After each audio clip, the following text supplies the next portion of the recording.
Welcome back, and hope you've been enjoying some of the videos on perturbation theory so far. In the past few sort of videos, we started talking about how to use regular perturbation methods to solve a linear second order ordinary differential equation subject to certain two boundary conditions. And in that case, we so in particular the equation that we're looking for, we have been looking for is y double prime plus 2 epsilon y prime plus y equals 0. Here epsilon is a small parameter which we are assuming to be positive, much greater than 0 and greater than 0 and much less than 1. And x is a spatial variable which goes from 0 to 1, suitably non-dimensionalized, and y is our dependent variable, again suitably non-dimensionalized, with the boundary conditions that y at x equals 0 is 0 and y at x equals 1 is 1. And as we saw in the previous videos, we can solve this equation using regular perturbation methods, and then we subsequently compared the exact solution to big O epsilon square with the solution we got from perturbation methods and found them to agree. So now we'll turn our attention to what happens if we move the epsilon from multiplying the first derivative here to multiplying the highest derivative, which happens to be the second derivative term in this case. And as we sort of alluded to in one of the previous videos, to leading order, if we drop epsilon, in this case it's multiplying the highest derivative term. So if we drop this term, we fundamentally change the character of the equation from a second order linear differential equation to a first order linear differential equation, and in that case we will not be able to find a solution that simultaneously satisfies both these boundary conditions. So we can satisfy either one of them but not both, and therefore the solution that we obtain by dropping this cannot be the complete solution in the entire interval 0 to 1. It might still be a solution in some parts of the interval, and we'll see how that comes about, but it cannot be a solution in the entire range 0 to 1 because it cannot simultaneously satisfy both the boundary conditions. So the appropriate method to actually solve this equation again falls into the category of singular perturbation methods. But before we start talking about the perturbation method itself, in this particular case, let's reverse the process and actually solve this equation exactly, because that will give us more of a feel of what exactly we are looking for in the perturbation method, and that will allow us to sort of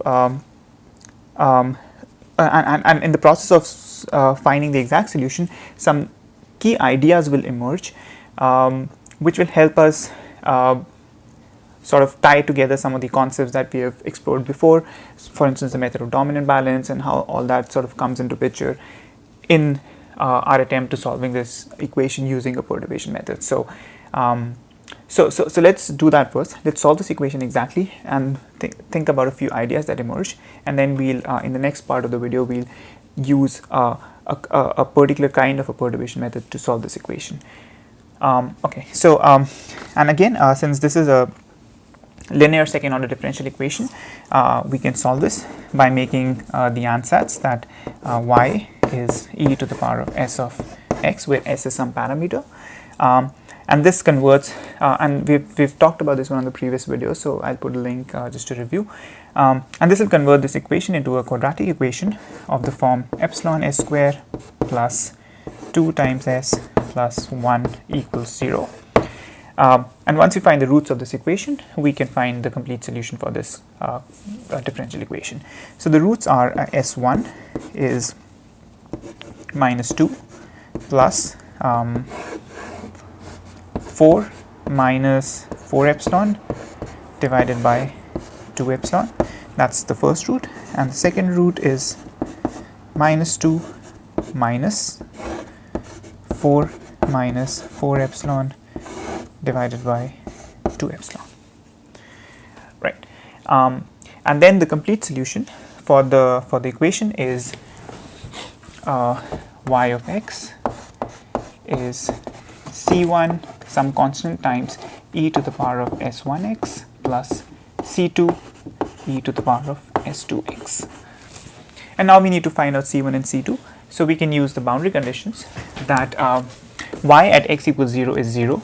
So the first boundary condition will give us c1, e to the power of 0 is 1 plus e to the power of 0 is 1, c2, and this means c2 is minus of c1. The second boundary condition will give us c1 e to the power of s1 plus c2 e to the power of s2, but c2 is minus c1, so we can write minus c1 e to the power of s2.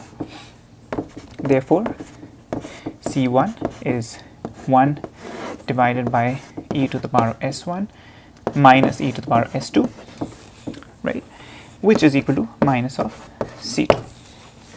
All right, so the complete solution y of x is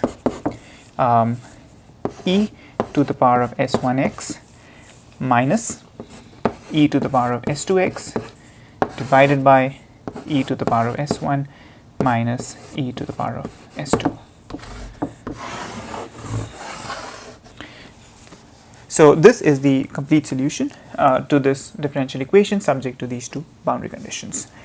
Now again, in order to sort of develop a feel for what is it that's really going on, let's and in particular, what is it that's going on in the case that we have a small parameter epsilon in the equation. So in order to see that, instead of working with the exact roots, let's approximate these roots to their leading order term, which is just the first term that appears once we expand the square root in a binomial expansion. And again, just we'll be covering these ideas like power series expansion, binomial expansion in another video series. But for now, if you have a series of the form 1 plus x to the power of n, then the leading order behavior in terms of binomial expansion is just 1 plus n times x. So let's just approximate the square root using this and then see what's going on with the solution. So if we do that, then first of all, we can get rid of the factors of 2 here in both of these. Okay, and if we expand s1, so let's do it here. So let's just write the expansion for square root 1 minus epsilon first. So 1 minus epsilon to the power of half to leading order will be 1 minus epsilon divided by 2, just by using this formula. And so s1 will become, let's just get rid of this.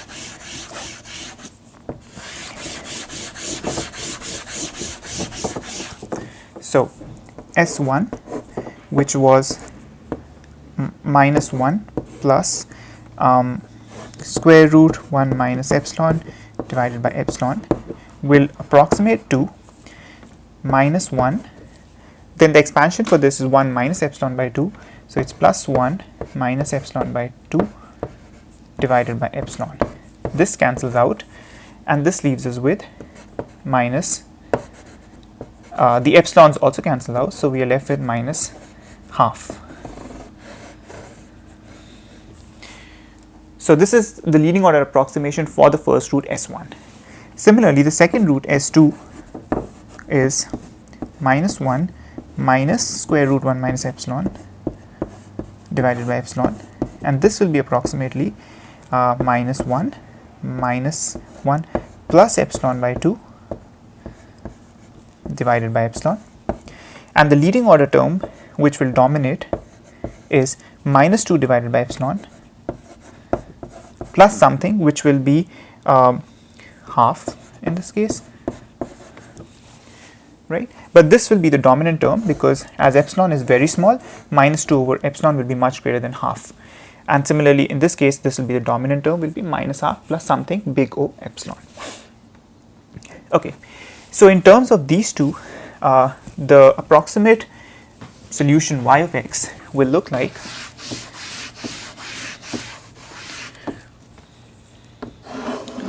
so we are looking for an approximate value for y of x, and that will look like y of x will be e to the power of s1, which we'll write as minus half x minus e to the power of s2, which is minus 2 divided by epsilon x divided by e to the power of s1, which is minus half, minus e to the power of minus 2 divided by epsilon. Okay.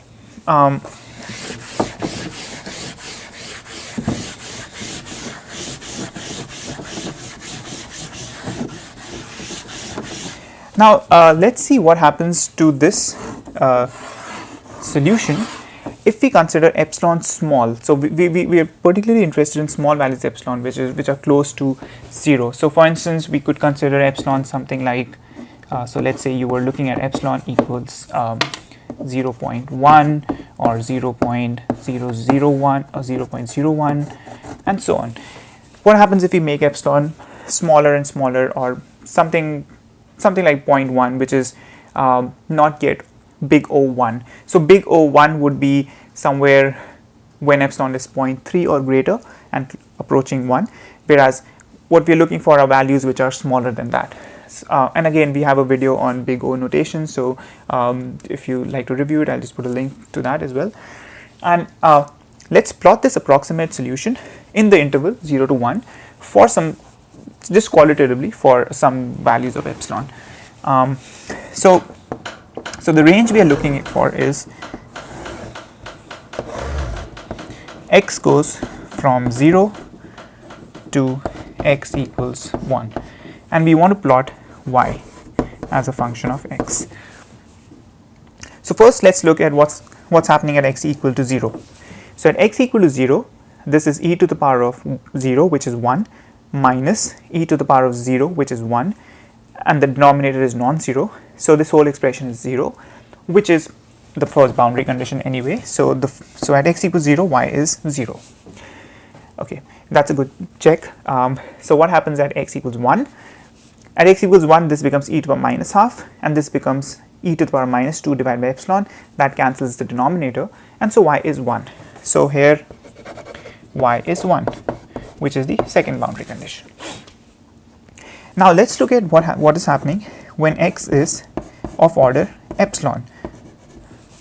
When x is epsilon, let's say. Now when x is epsilon, then let's get rid of this.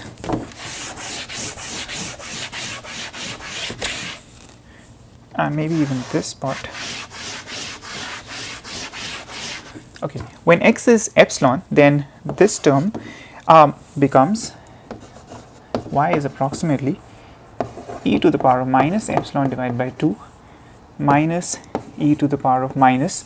Now there's an epsilon here, and if x is epsilon, then this epsilon cancels, so this becomes e to the minus 2 divided by e to the power of minus half minus e to the power of minus 2 by epsilon. Now notice one thing first, that if epsilon is small, let's say 0.1, let's say even if it's 0.1, then this term e to the power of minus 2 divided by epsilon is approximately e to the power of minus 2 divided by 0, or rather 0.1, which is e to the power of minus 20, which you can see is much smaller than e to the power of minus half.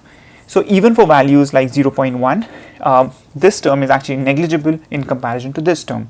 And if we make epsilon 0.01, this will become e to the power minus 200, which is even smaller. So to a good approximation, we can actually even ignore this term. And then we can write this in the numerator and have our solution, which looks like this. And we can actually get rid of this here as well. So, to a good approximation, this is what our solution yx should look like for small epsilon.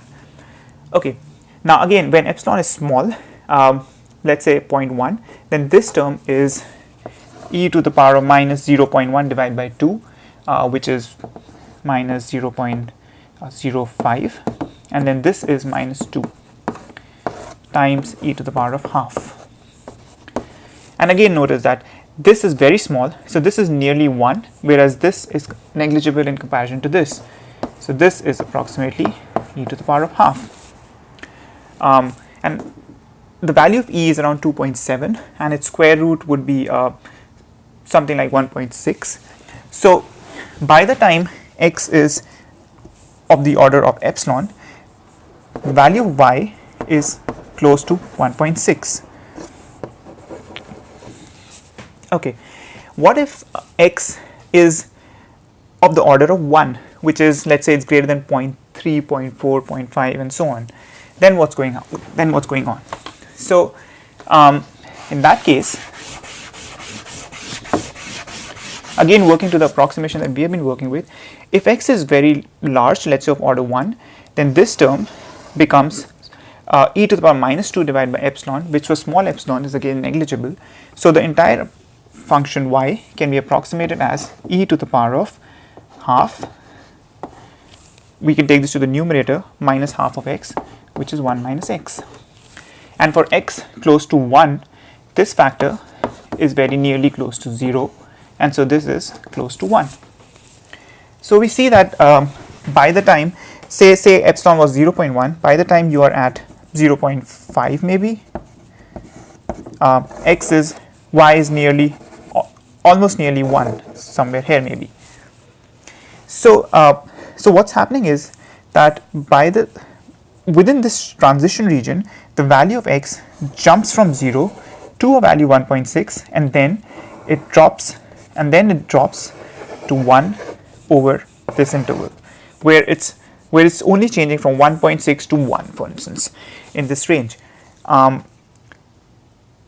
And what happens if epsilon is even smaller? So in this case, this was a qualitative estimate for 0.1. If we make epsilon even smaller, then what will happen is that this point will shift. So let's say this was for epsilon equals 0.1. If it was 0.01, then we'll shift it somewhere here. If epsilon was 0.01, then y will become 1.6 at x equals 0.01. And so the plot will then look like this. Sorry about that. And again it will approach 1 like this. And in fact, the smaller epsilon that we make, we'll find that there is a very, very sharp transition that goes like this. And for slightly larger values, it might look somewhat smoother like this. So this is what's happening as the epsilon decreases, epsilon decreasing.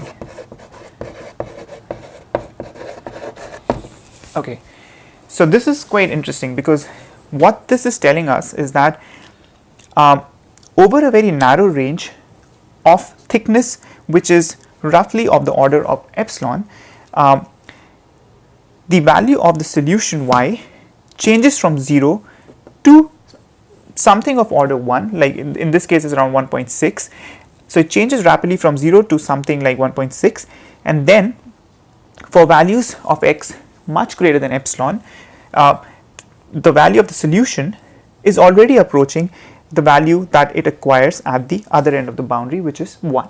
So there is a very thin region over which the solution changes rapidly, over which the solution y changes very rapidly from its first boundary condition to almost the value that it tries to acquire, it has to acquire at the other boundary condition.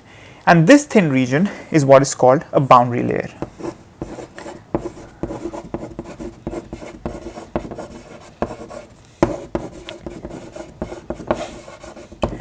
Of thickness, which is of order epsilon in this case. So if you recall, this is what was one of the main motivations when we started talking about this video series of how to capture such a thin transition layer where a solution is changing rapidly, and this particular layer, and this layer is called the boundary layer.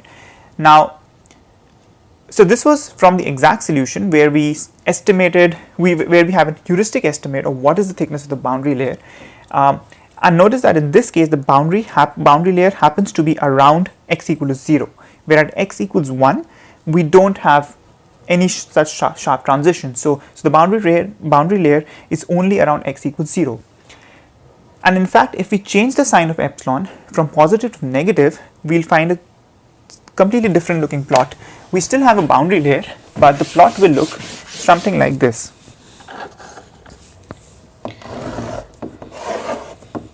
So this is for epsilon negative, for values of epsilon which are less than 0 but but still it's much greater than -1.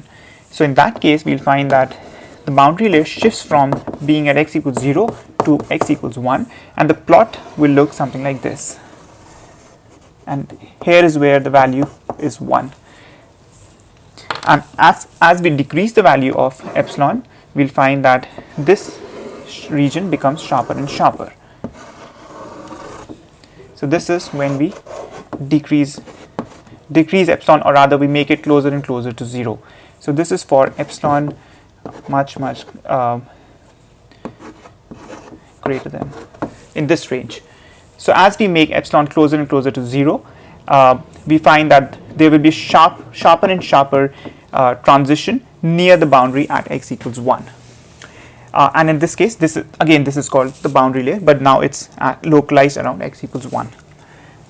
And in fact, it will be good to sort of try it out on a computer, these just looking at this complete solution for different ranges of epsilon plotted within x going from 0 to 1, and that will give us a good intuition for how these plots look like.